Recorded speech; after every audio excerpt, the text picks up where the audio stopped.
Hey guys, Mr. Nicholson here this week again. I mean, we're like week 8 or something like that.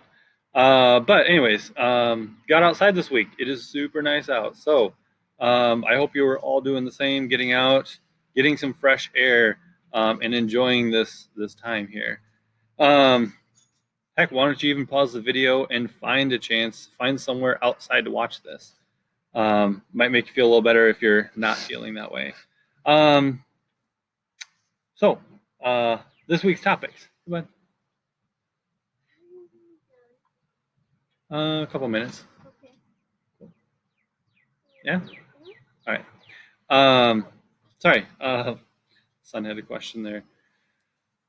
This week's topic is one-sided limits. I do want to go quickly back to last week.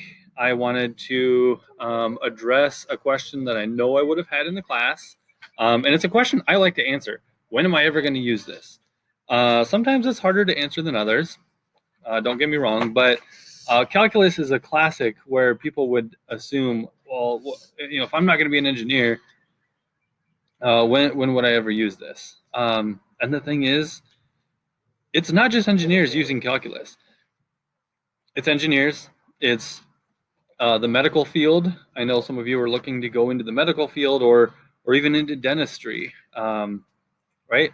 There is uses for it there. It is not just useful in any science or technical field. Business. Some of you, I'm sure, are more interested in business, and they thought, well, I should probably get some upper math taken care of at the same time. Absolutely, business uses it too. You know, and just to make sure I wasn't talking out of my other end here, I did some double checking. The medical field uses limits specifically to find flow rates or approximations for blood transfusions, or during surgery they utilize technology that uses that stuff. Um, how about more specific or more relatable is this pandemic? The idea behind calculus and limits is that you are predicting things, right? And I'm sure you've heard the word prediction a lot lately. People trying to predict when the pandemic will peak, when will it be over, when can we reopen a restaurant. Guess what? They probably used some forms of equations within calculus and limits to find what is the peak. When are we going to find this trend going down, so that we can get back to normal. Um, as far as business goes, though, businesses use this a lot. They use limits and in calculus to find when are they going to buy into a market. When's the best time to stop selling a product? Apple probably uses it all the time. Samsung, specifically in your cell phones, they want to know when's the best time to get into a market. They're going to look at the trend and they're going to find what would be the limit. Where's the most we can saturate a market with a product before it just goes obsolete. Okay, so the idea of when am I ever going to use this, whether you ask that or not, I'm telling you to think about the question. And the thing is, these concepts are not just for the faint of heart and the super nerds out there. Okay, calculus is absolutely used in a lot more places than just engineering. It's business, it's medical, it's everywhere. So anyways, that's my 4-minute soapbox. So if you have more questions on that, feel free to talk to me in my office hours, or just shoot me an email. But let's get to this week's topic. This week's topic, one-sided limits. Um, Previously, what we talked about was, if we look at a value, so in this case, we have a function f of x, we're looking for what does that get me as x is approaching c.